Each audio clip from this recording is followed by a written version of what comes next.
before I start asking them questions, I would like to ask something to all of you out here. You have been a lovely audience since morning. Clap once for yourself, please. What do you see when this picture, displayed on the screen? What is it that is striking out? Somebody, please scream out loud. What is it that strikes out in this picture? That Trust me, everybody said nails here today. 2 years back, that was not the case. There were reports and as many as hundreds of them saying that Sonakshi is probably getting engaged. But that was not the case. Now, that's the awareness you have generated, both of you, and congratulations to you. Today, when the picture goes up, they say it's nails, that's evident here, but it was not the case 2 years back quite clearly. Would like to understand, before we go deep, talk to us about the nomenclature. Why did you name what you name it? Now it makes sense when we connect the dot, looking back. But Sonakshi, Srishti, what about the name? Firstly, good evening, everyone. This is, I just want to make it very clear, this is a very new audience for me, and you will be seeing me in a very different role today. So thank you all for being here. To answer Anirban's question, I think it came from our target audience.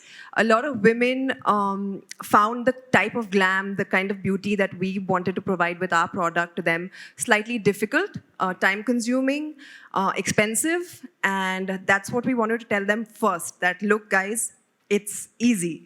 And it's so easy that you can do it yourself at the comfort of your own house in a matter of 10, 12 minutes. That's it. So that was the first thing that really came to our mind. Other than that, I'm a bit of, I love the fact that the brand name starts with the letters of our names, which is S and S.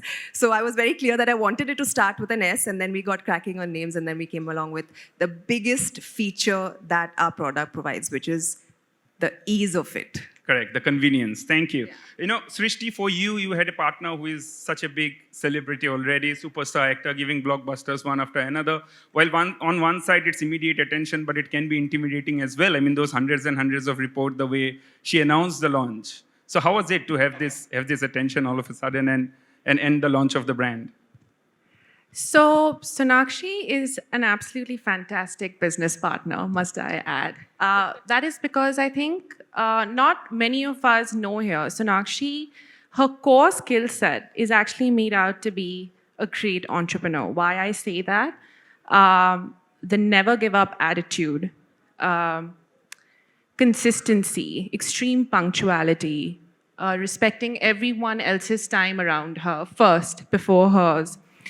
And just the will and the grit to keep going every day, which is what is the heart of an entrepreneur. We do not understand what giving up is. It's eyes on the prize and the retention of long-term vision day in, day out, even if the going gets really hard. That's her as an entrepreneur. Someone I also learn from every day, because she's my senior in every right, although from a different profession, but a thorough professional, so a learning curve every day. Answering your question, if it was intimidating, not at all. SOEZI for me was always building the business first, because at the end of the day, the success of the brand matters, just as it is for every business. So no intimidation at all. It was always eyes on the prize, focus on the business. And can I add, Sonakshi made it nothing but comfortable for me to also walk me every step of the way in areas which were rather grey for me. Brilliant. So that. Fantastic. Sonakshi, by launching it, you said there's a need gap in the market. When you look at the market today, how many players are there? How do you see it? And do you use your own products or you buy from your competition? Always. I represent my own brand. Like I said, it's such convenience for me, especially in my profession. And of course, every woman likes to be well turned out, and I feel this is like the last step in their getting ready process, in their glam process, so which is what we've just made easier for them. When we started off, yes, there were barely any players in the market. We identified that gap. We came in. There were very small businesses in the press-on nails market. Globally, yes, there is a press-on nails market, but in India, within India, there was not so much. And then that's why we wanted to create such a big splash with it, because we wanted to create the awareness. We wanted to get people talking about press-on nails. So many women I know did not even know that they exist, including myself, before Srishti came to me and told me that this is what I have, this is what we should try, and this is what we should scale. So, just creating that awareness was a big step for us. And now I think a lot of other players have also come up within the same market, and we're happy to have good competition and healthy competition. Fantastic. And who are your target customers? Who do you think will buy them? Where are they? Are they in schools? Are they already working somewhere? How do you classify your target audience? So, when we started off, our target audience was mainly what we thought was mainly women in their 20s and 30s, which is us. After we started, we realized that the market is just growing and growing. Today, we cater to LGBTQ plus communities as well who want to go have that ease in their glam. We cater to women who are older, like our mothers and their friends have shown so much interest. We have so many orders online from women in the slightly older age group as well. Kids, oh my God, the kids are crazy about press-on nails. And that's why we started a completely new category called Kid Easy, where we cater to kids from the ages of like 6 to 12. So it's as we started growing, we just saw that the market and the consumer base is growing as well. So Fantastic. Good for us. Srishti, when she says the consumer base is growing, how do you plan to distribute it further? What's the next step for the brand? Do you primarily want to restrict yourself to e-commerce, or do you have retail outlets in plan?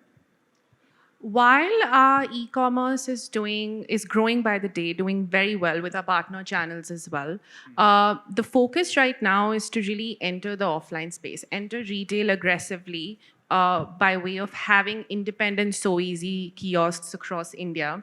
Because with the response we have received for the product and how interested the customers are, I do want to be tapping into reaching a very wide customer base across India, which can only be accomplished by way of retail.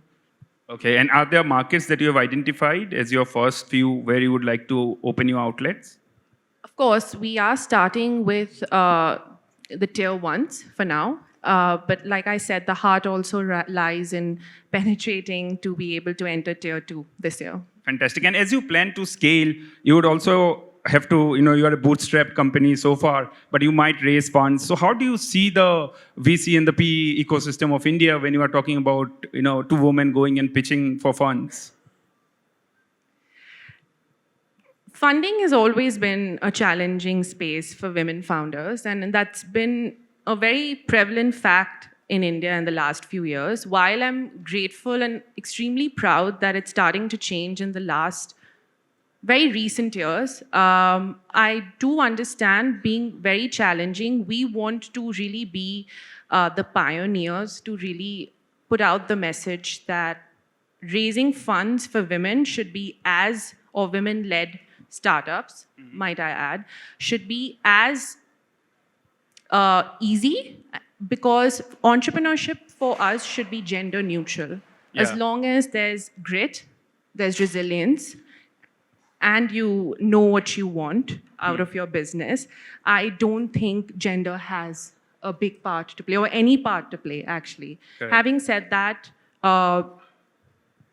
funding for female founders has to increase. And I'm like I said, while it has started and the change has come into place, there's still a long way to go, because that perception is yet to change across a lot of VCs and PEs in India. Fantastic. Great point. A round of applause for bringing it up loud in the stage, because it's an important issue. While we have so many women entrepreneurs, as examples, if they find that funding today can be challenging just because there is no men involved in this business. Exactly. It is a tough ask. Sonakshi, for you also, you are a Bollywood celebrity. They would say that it's a part-time entrepreneur and full-time actor. So does it come in your way?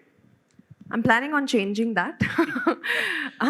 I'm working towards being a full-time entrepreneur and a part-time actor because I've played that role, for 13 years now. I know that it's something I can do in my sleep. I'm good at it. I've established myself there, but this is something that I'm looking at getting better at every step of the way. I want to grow my business. I want to venture out into more businesses as well. With the help of Srishti, I've actually learned a lot. She said she learns from me. I learn from her every day. And it's really nice to have a really fresh and different perspective. Like we're two girls from completely different backgrounds coming together with one goal in mind. And I think so far Wow. it's been a beautiful journey for the two of us, watching something grow from the very beginning, being a part of it from the very beginning, that has really captivated me. And I hope to do a lot more in this space in the future as well. Fantastic. When you talk about entrepreneurship, when you walk into those meetings that you do, what is the brand of leadership that you follow? Is it that you would hear everybody talk and then you set it a line, or would you go to the meeting with your numbers and say, these are the goals that we have, go and achieve? No, I obviously like to hear what everybody has to say because, like I said, it's very nice to hear other people's perspectives. Sometimes you might not be able to see a particular thing in a way that you're supposed to. Somebody else can bring that up. So it's basically teamwork. Srishti and me are women founders running a company that is predominantly women. And, we just find that, like, it's just so efficient and everybody has such wonderful ideas. And of course, the nature of our product is such. Yeah. It's majority, Yeah. mostly women who use our products. So, hearing them out is always a good idea. And I think it's mainly teamwork. We all give each other ideas, feed off each other, and then that's how we're growing. So it's working so far. Why fix it if it's not broken, right? And you have endorsed multiple brands. You continue to do so. So how does it feel to pose for your... Yeah, I'm saying you have endorsed multiple brands. You continue to do that. So how does it feel to pose for your own brands, a pie that you own of that particular product? I think the main difference is, of course, I'm very committed to my work. When I do take up an endorsement, I have to be committed to that brand as well because they trust me with that. So, of course, I am committed. But here, the only difference is that there's that sense of ownership. Like I said, starting something from scratch is literally your baby that you're growing from the very beginning. So, yes, that sense of ownership is there.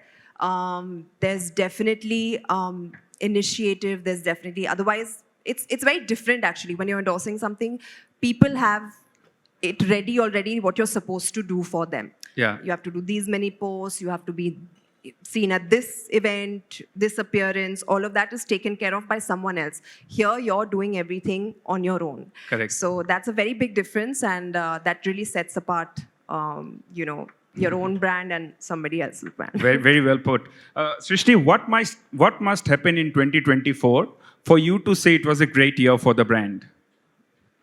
So 2024 will be a great year for SOEZI. Why I say that is while we continue to focus on our online growth, we are getting in the retail space. That is the core objective for 2024, to be able to penetrate the market by way of doing that.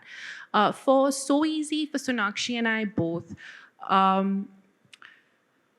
the growth of our teams matters to us a lot. Teams and members who have built the brand as much as we have, even before launch, seeing them grow, that mutual growth, that synergy is absolutely imperative to us.